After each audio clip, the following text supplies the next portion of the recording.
Audio log of Vanessa Shepard, Entry 3.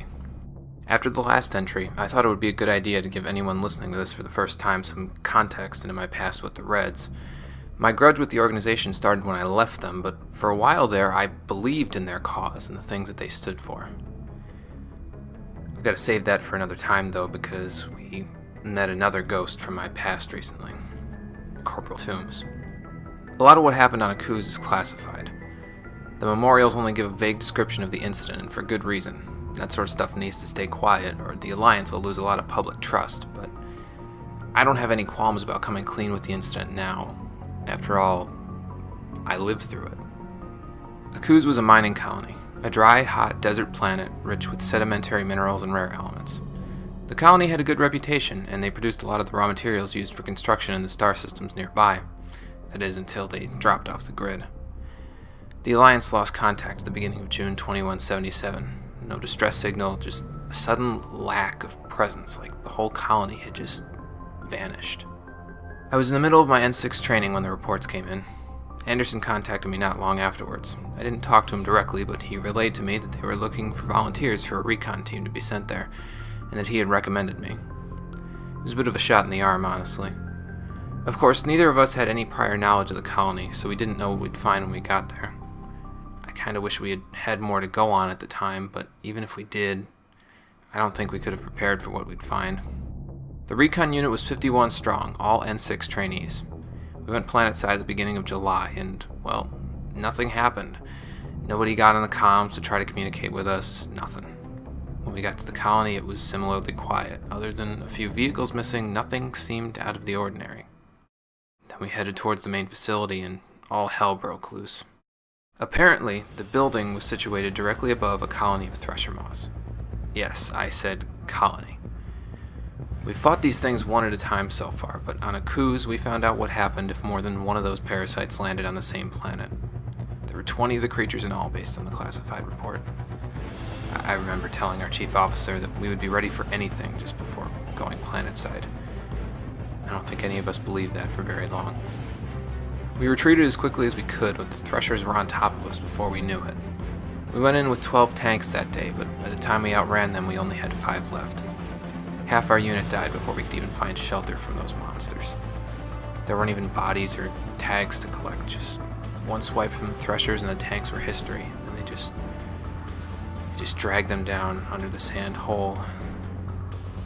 I don't think I've ever been so scared in all my life as I was that day.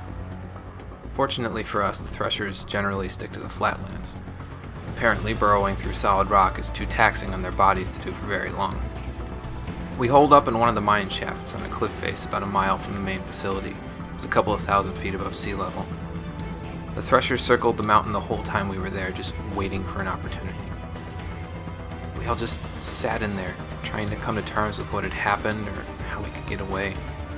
We couldn't secure an LZ, and orbital bombardment would get us all killed. We were low on options. We were stuck in that mine shaft for 3 days with hardly any resources and very little light.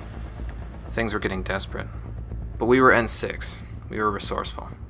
We knew that this colony of threshers had to be purged if this mine ever wanted to see the light of day again. And we had just the tools to do that. Over the next few days, we rigged up our remaining tanks with whatever explosive munitions we could salvage from the mine. In the end, we had a payload equivalent to 300 megatons of TNT, an explosive force. Now it was just a matter of getting it to the threshers. That was the hard part. We all knew the risks going in, and we knew that if it came down to it, we'd have to detonate the tanks while we were still inside. We didn't care. If we couldn't get home, we were taking those bastards with us.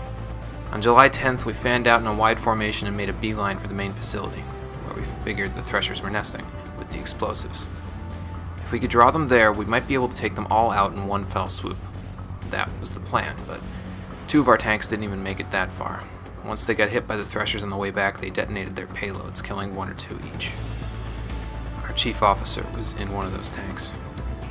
With him gone, I was next in line to give orders. There were too many of the monsters left alive. Unless we got all of them in a very tight group, our remaining munitions wouldn't be enough. So I volunteered our tank to act as a distraction. The main facility had more explosives in storage, so the other 2 tanks could head inside and rig the bombs up from there. Then we could lead the threshers right into them and set them off. We broke formation. The threshers didn't care. They spread out too, and one of our remaining 3 tanks went down after detonating their payload. 15 threshers were left, and we had almost no explosives. When the other tank got too close to the main facility, one of the threshers lunged for him, but missed and tore a hole in the wall of the building. That was enough of an opportunity for them. They piloted directly into the hole with the tank as the threshers closed in and set off the explosives. The opening sent the shockwave through the structure and set off a chain reaction of detonations. The explosion was massive, and the threshers were caught right in the middle of it. My cabin mates and I watched from a hill overlooking the facility as the worms went up in flames. One by one, they fell over and succumbed to their wounds as the smoke started to clear. We thought it was over. It wasn't. One of the threshers took a huge hit from the explosives, but after a minute or two, it slithered back into the earth and headed directly towards our position. We tried to get away, but the damn thing was faster than before. It was probably enraged after seeing so many of its own dead. My cabin mates commandeered our weapon systems while I evaded its tendrils, but it deployed acid projectiles that cut through our shields like nothing. Our weapons melted down, the hull was compromised, the acid corroded everything it touched.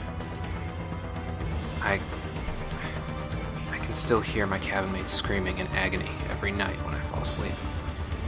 I didn't look back that day. I couldn't. Just hearing them was enough. The thresher was gaining on me, and the tank wasn't going to hold together.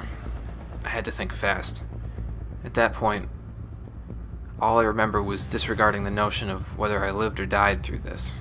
These worms had made it personal, and I wasn't going to let any of them get away. I hit the eject button. Just as one of the tendrils slammed the ground next to the tank, I flew out of the emergency hatch and unstrapped from my seat. I turned to face my unit's killer, and my blood boiled. I couldn't contain my anger, rage. My biotic amp felt like it was going to burn a hole in the back of my neck, and my hands just moved on muscle memory. The tank lifted off the ground, surrounded by a biotic field, and then I threw it straight at the thresher's head. The force of the impact was so great that it triggered what was left of the explosive strapped to the hull. I didn't see the damage. The explosion sent me a few hundred yards away, sprawled out in the sand.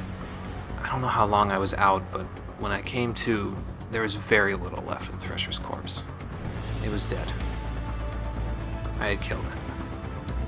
I somehow managed to get to my feet and sent a signal to our ships in orbit for the all clear. They pinpointed an LZ 2 miles from me and told me to head there. I had to have been running on adrenaline and nothing else because I still don't know how I walked all the way there, but they picked me up and I watched from orbit as they carpet bombed what was left of the facility to make sure that the threshers were dead.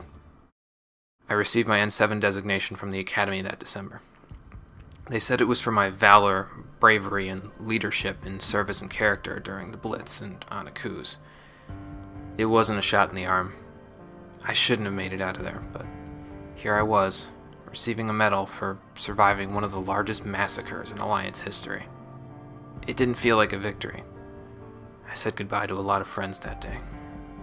After seeing Toombs alive, though, the Admiral hoped that me finding him would help me find peace, but after hearing what the scientists did to him and knowing they were ex-Alliance, I can't just let this go. I don't think I'll be at peace until I can put the pieces together and bring the ones responsible for all this to justice.